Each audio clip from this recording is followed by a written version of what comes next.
today. UFC Noche is upon us, as well as Canelo Alvarez versus Bud Crawford.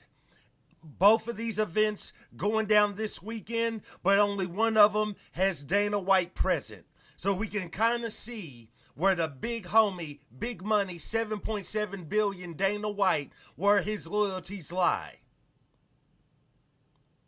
Nevertheless, we're going to see Diego Lopez. We're going to see Jean Silva. That's right. We're going to see Rob Font. That's right. That's right. Yeah. They're stacking the card with a ton of people that relate to UFC Noche. All of this and more on today's episode of Matter of Fact MMA. What's up? What's happening? Let's go. What's up, guys? We right back at it. We right back with it. It's your boy, Matt, and we are here to go over UFC Noche, which goes down this weekend, as well as Canelo Alvarez stepping into the ring, not the octagon, with Bud Crawford. Let's start out with UFC Noche. We're in the main event. Diego Lopez will step in the octagon with Jean Silva. Here's the thing about this fight. I'm really excited to see this fight. This fight is hard to call. I know a lot of people are leaning toward Diego Lopez. He is the favorite, but I don't think people should sleep on Jean Silva. I just don't think that they should. So let's get off into it. First off, a lot of stakes here in this fight. High stakes. You know what I'm saying? High stakes. This is like if you went to Texas Roadhouse, ordered you that 12-ounce sirloin, and set it on the top shelf in the back room. That's a high stake. That's what this is. Because when you look at it, Diego Lopez coming off a loss to one of the featherweight goats, Alexander Volkanovski, right? So he's coming off a title shot loss, right?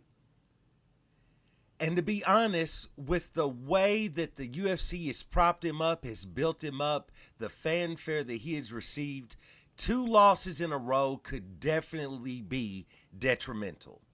2 losses in a row, even though the first loss is coming from Alexander Volkanovski, a second loss to Jean Silva, who is becoming a name in the UFC, but is not quite there. He's not a household name. He's not a star just yet. You know what I'm saying?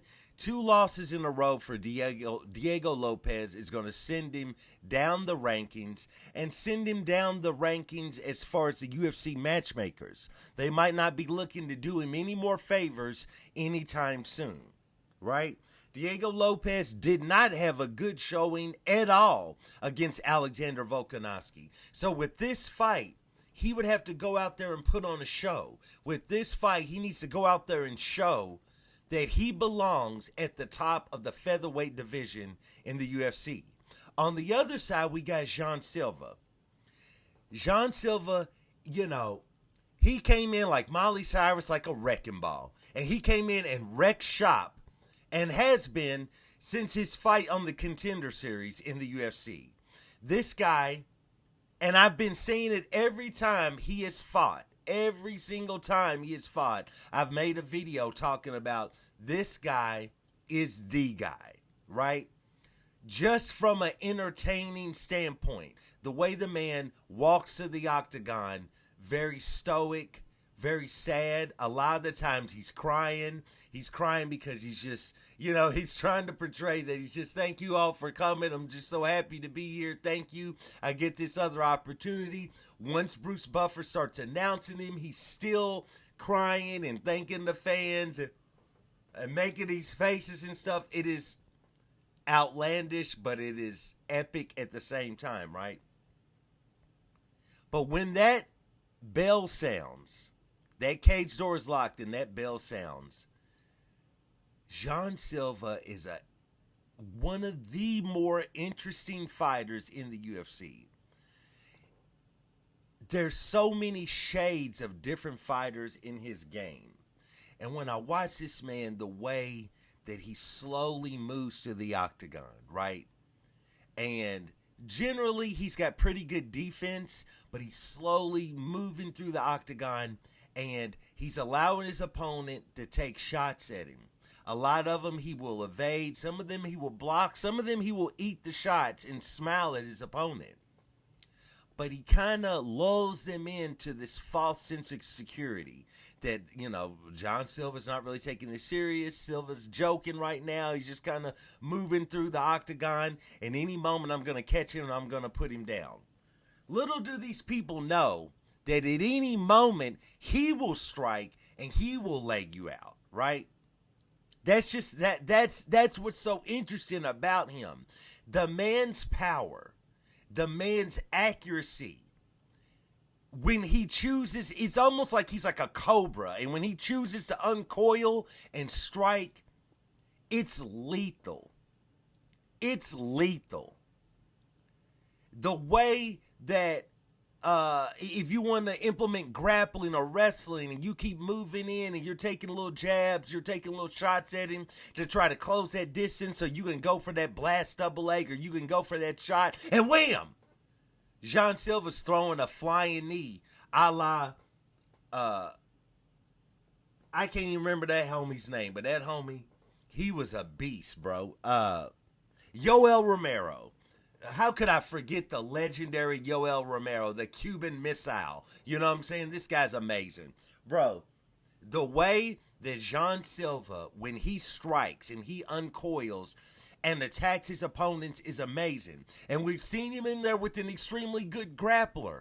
An extremely good grappler being your boy that was out there speaking on nefarious members of history in Germany. I don't know why I can't remember anybody's name this morning, but Bryce Mitchell. Help me out, y'all. Nevertheless, dude, Jean Silva, when I'm looking at this fight, this is so hard to call because we could get a fight where Diego Lopez goes out there, implements tremendous grappling, gets Jean Silva down to the ground, kind of lays on him, kind of tires him out, but then starts moving toward trying to get some sort of a submission, a head and arm choke.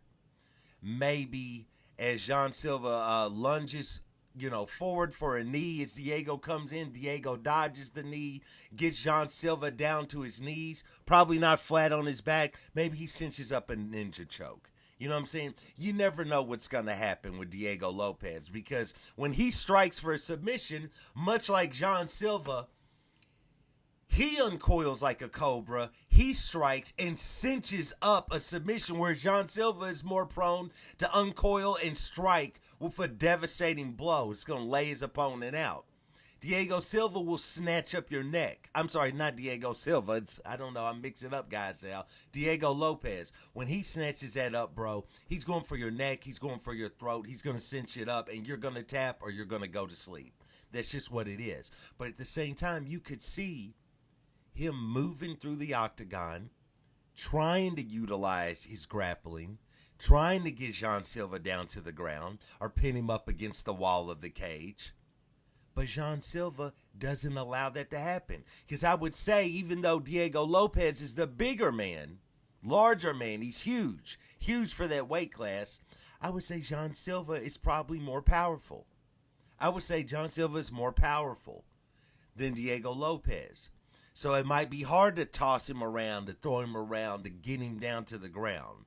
Diego Lopez uses a lot of technique to get his opponents to the ground, but at the same time, that homie will snatch you. You know what I'm saying? He'll snatch you like your mama in church when you're acting up. This dude will snatch you right down to the ground. No problem. So this is going to be a very interesting fight. I am not confident in this pick at all, but I just think this guy has something special that we haven't seen in a long time in the octagon. Now, I know the leader of his crew, the Fighting Nerds, is coming off of a loss to Nasruddin. And so, there's a lot of weight on Jean Silva. Not as much as Diego Lopez, but Jean Silva needs to go out there and get this big win. It would definitely put him in the driver's seat to eventually challenge for the title. Not next, but eventually. And he needs to do this to put the Fighting Nerds back on the map. I don't know why. Like I said, I'm not confident in this pick, but I'm going to pick Jean Silva to go out there and defeat Diego Lopez. I think he lays in the cut, and then wham, out of nowhere he strikes. I think he will hurt Diego Lopez. I don't think he'll finish him because Diego's a hard guy to finish, but I think he hurts him, and that is the beginning of the end for Diego Lopez. And I think from that point, Jean Silva can mount a striking offense to stay just slightly ahead on the judges' scorecards. But then again, if it's going to go to the scorecards, you probably have to lean toward Diego Lopez. You see what I'm saying? This is why this fight is hard to call. I'm overthinking it. Nevertheless, I'm going to go along with Jean Silva to get the win. I'm not confident in it, but that's who I'm picking. Nevertheless, let's move on. How about in the co-main event? Rob Font stepped in the octagon with David Martinez. Look, man, David Martinez is definitely a prospect. David Martinez looks like he's a tough guy. But Rob Font's got that strength of schedule. Rob Font's been in the octagon with the best of the best of the best. I got to go along with Rob Font. Not by finish, but by decision to get the win here. Next, we got Rafa Garcia stepping in the octagon with Jared Gordon. I got Jared Gordon. I like Rafa Garcia. I've picked him to win a few times, but I think Jared Gordon is so underrated. You know what I'm saying? So underrated, and his career would have been far different had he gotten that win over Paddy Pimblett, which, you know, he might have got robbed on those scorecards on that one. I got Jared Gordon to go out there and get a win. He's coming off of a KO victory. I got to go along with Jared Gordon. How about Kelvin Gastelum back up at middleweight in there against Dustin Stoltzfus? Yeah, that's how you say his name. Man, I got Kelvin Gastelum. Straight up, Kelvin Gastelum should win this fight. I don't know how he wins this fight, but he should win this fight. You know, and if Kelvin Gastelum loses this fight, Kelvin himself really needs to start thinking about where he wants to go from here with the UFC. Because there's no need for you to truly, I mean, it's not like he's had this tremendous career, but he's already a Hall of Famer due to his fight with Israel Adesanya. I don't want to see him out here losing to Dustin Stoltzfus. So I need Kelvin Gastelum to go out there and get the win, and that's who I'm picking. Let's move on. We have Santiago Luna stepping in the octagon with Quang Lee. Maybe it's Wong Lee. It's a Lee, nevertheless. I got Santiago Luna there. I got Santiago Luna. Not by much, but I think just enough. And actually, I think he might finish Lee. Not to say that Lee is an easy out, but I think Santiago Luna can get it done, you know, in front of the Hispanic fans. He's a native from Mexico. I got to go along with him to get the win. How about Alexander Hernandez stepping in there with Diego Ferreira? I got Diego Ferreira, man. I know Alexander Hernandez goes out there and he defeated Chase Hooper. I did not see that happening. Fair play to him. He's on a 2-fight win streak right now. It's been a while since we've seen Alexander Hernandez have any sort of promise. But, man, I just think too many L's in the octagon, dude. Yeah, you can get a couple wins, but I just don't. I still, you know, he's got 2 in a row, but I still don't know if there's any consistency there, you know. So I'm going to lean Diego Ferreira to go out there and get the win. Actually, I'll take that back. He's got 3 fights in a row. Alexander Hernandez on a little win streak.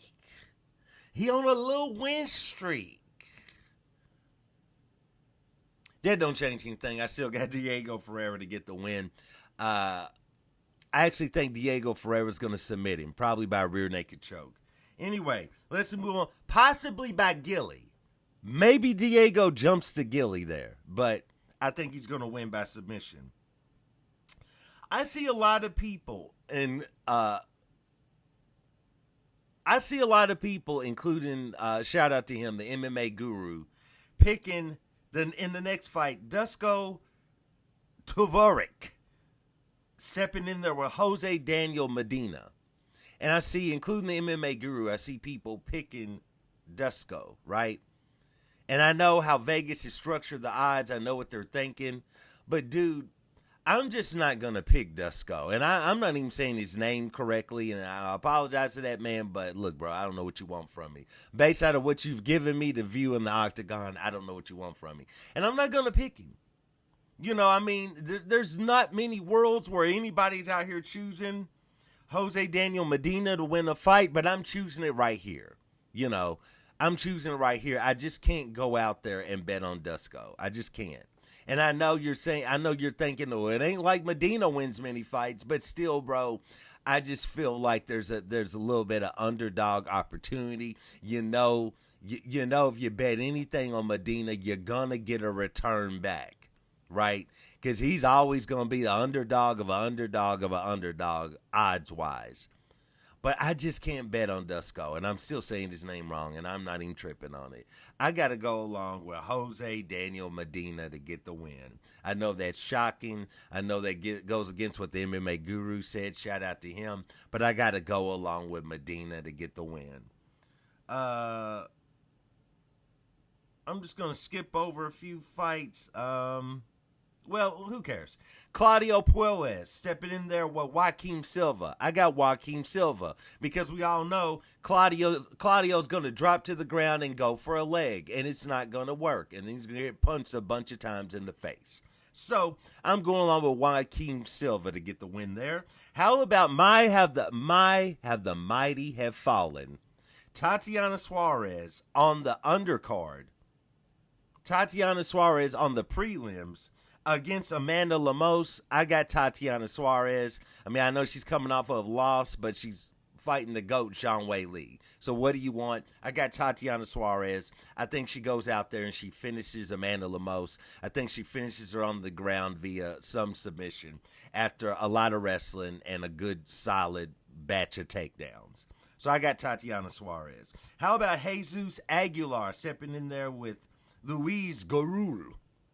I got Jesus Aguilar going along with another underdog. He's right there. He's in front of his people. He's a Mexican native. I love the way this guy fights. You know, he's got good wrestling, good grappling. You know, he's not scared to get behind you, snatch your neck, choke you out. Or if he's got to, he can throw hands. But if I was him, I would definitely get this to the ground and be looking for a head and arm choke or some sort of a submission.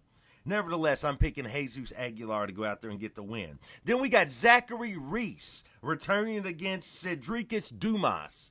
I got Zachary Reese. Dumas has had tons of issues outside of the octagon, tons of run-ins with the law. He's been upset over his money. He's out of money, but I mean, man, quit getting arrested and get back in the octagon and fight.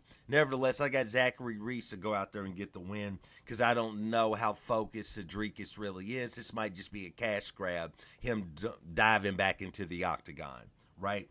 So let's move on. I got Zachary Reese. How about Alexandro Costa stepping in the octagon with Alden Correa?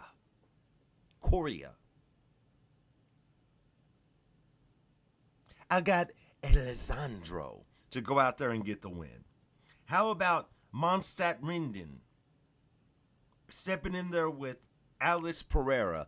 You know, newcomer to the octagon, a lot of people paying attention, 19-year-old prospect. I'm going to go along with Pereira. A lot of people believe that she is Alex Pereira's sister. She is not. Similar name. It would be cool if she was, but she is not.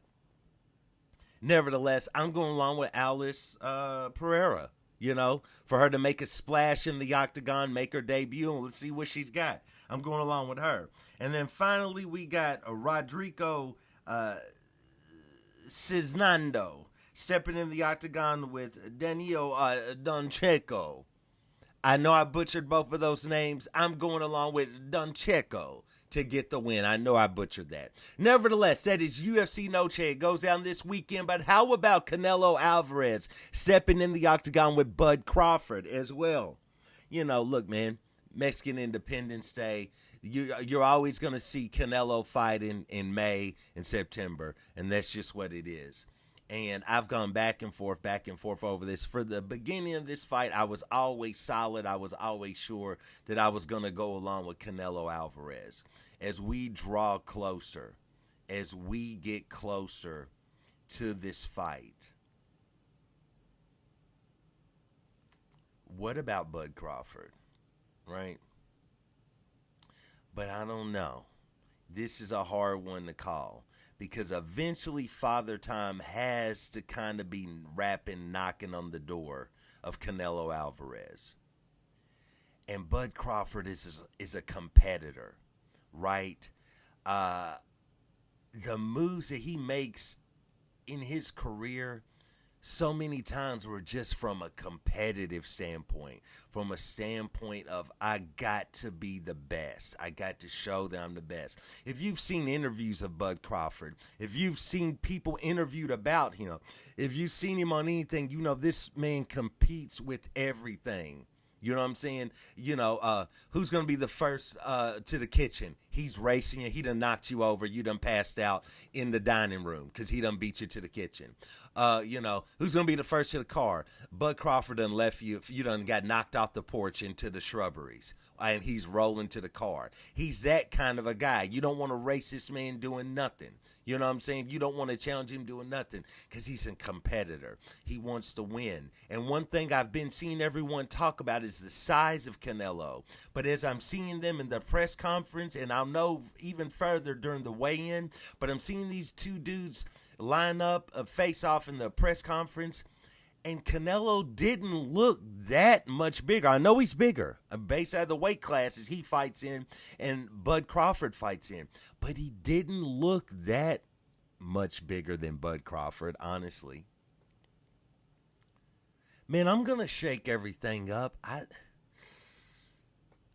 Am I going to choose Bud Crawford to beat Canelo Alvarez on his traditional weekend there in where is this fight? Is this fight in Las Vegas or is it in Texas? No, it's in Las Vegas, I believe. It's got to be in Las Vegas. Bro, the fans that are going to be there to see Canelo Alvarez fight. Ooh, whoa. I don't know if I can choose Bud Crawford, man.